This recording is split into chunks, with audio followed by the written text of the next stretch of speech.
Hey everyone, this is going to be a quick review of introductions and conclusions.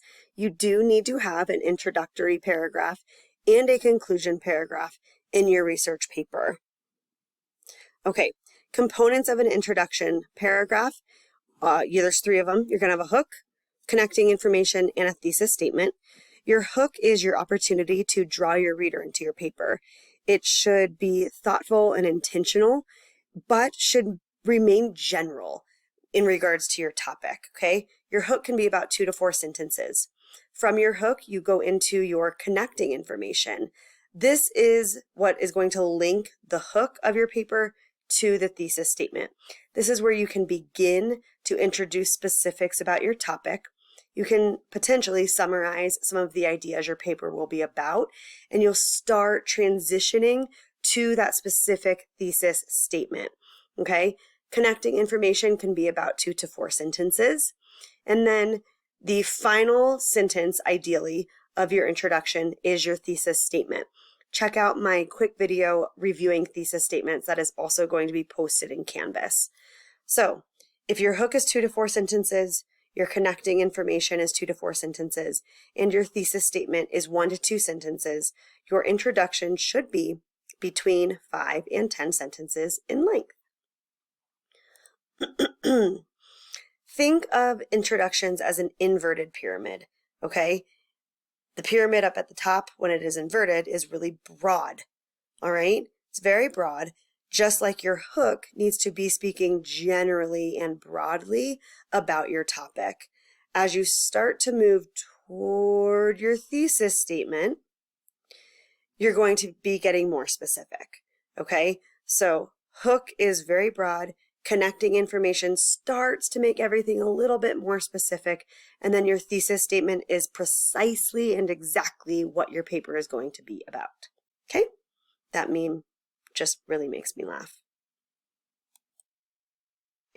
So, ideas for hooks. Interesting quotes.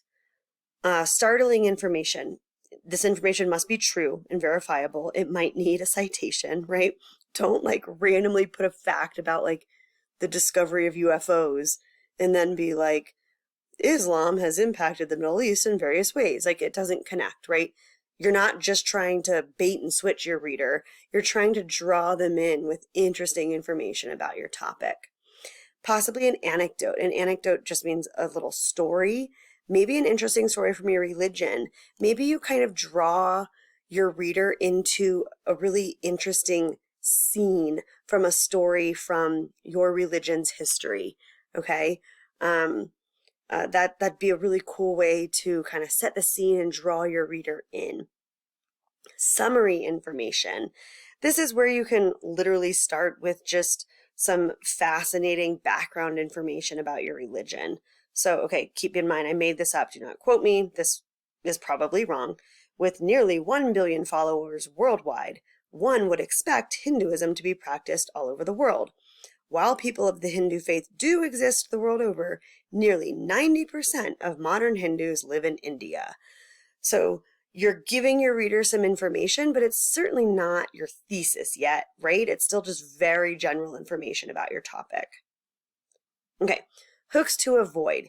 This is where I really want you all to pay attention because these seem to be the hooks that we rely on the most when we can't think of anything. So really try to push for those hooks that we just reviewed. Hooks to avoid. Rhetorical questions. First, generally rhetorical questions are going to involve personal pronouns, which you should not use in academic writing. Next, and most importantly, it sounds cheesy. These just usually never work. We talked about this before. Something like, have you ever wondered what it is like to practice Buddhism? Instead, focus on the topic generally. Buddhism, with its focus on mindfulness, attracts people from all different walks of life. You're giving me a little tidbit about Buddhism.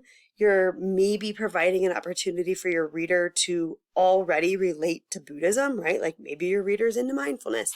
Who knows? But you're going to want to avoid those sorts of rhetorical questions. Have you ever practiced Buddhism? Just avoid that. Okay, placeholding. This is simply just you're just filling the space with random sentences. Example, Faith is an important part of life. Many people practice different religions. There are many religions in the world. Like, you're just stating facts that everyone knows for no purpose other than to take up space. Don't waste your space. Be intentional with your hook. A few more definitions. Avoid things like Webster's Dictionary defines Scientology as, it's just boring. You'll likely be defining or, describing the religion in a definitional sense. Don't do it as your hook. Okay? Things like this dawn of man type of hook, broad, sweeping statements about the relevance of the topic. Generally, these things are wrong. And don't start off your research paper with not factual information. Such as, here's the example of the dawn of man. Scientology has been around since the dawn of time. No, it hasn't. And, don't bring in false information just to have some sort of startling hook. Okay? Okay, so now I'm going to read to you an example introduction. I'll read it through and then we'll kind of break down each piece, but you can obviously see it laid out in the chart. This is the place. Legend has it that Brigham Young uttered these now famous words upon arriving in the Salt Lake Valley after he and his followers had been pushed west across the country. The place was Utah, and Young and the Latter-day Saints who accompanied him went on to settle in the valley, creating deep roots for the Mormon religion in the state. Now, nearly 200 years later, the Mormon religion has grown worldwide, but a large proportion of Mormons still call Utah home. Just looking around downtown Salt Lake City, with the Mormon Tabernacle spanning many city blocks, Mormonism's impact on the culture of the state is hard to miss. With its history deeply rooted in Utah, Mormonism has impacted both the economy, policies, and people of the state. Okay, so you see my hook. I started out with this pretty legendary quote that Brigham Young, one of the really important people of the Mormon faith, is said to have uttered. So I kind of bring you in. I'm introducing the topic, but I'm certainly not making any sort of claim yet.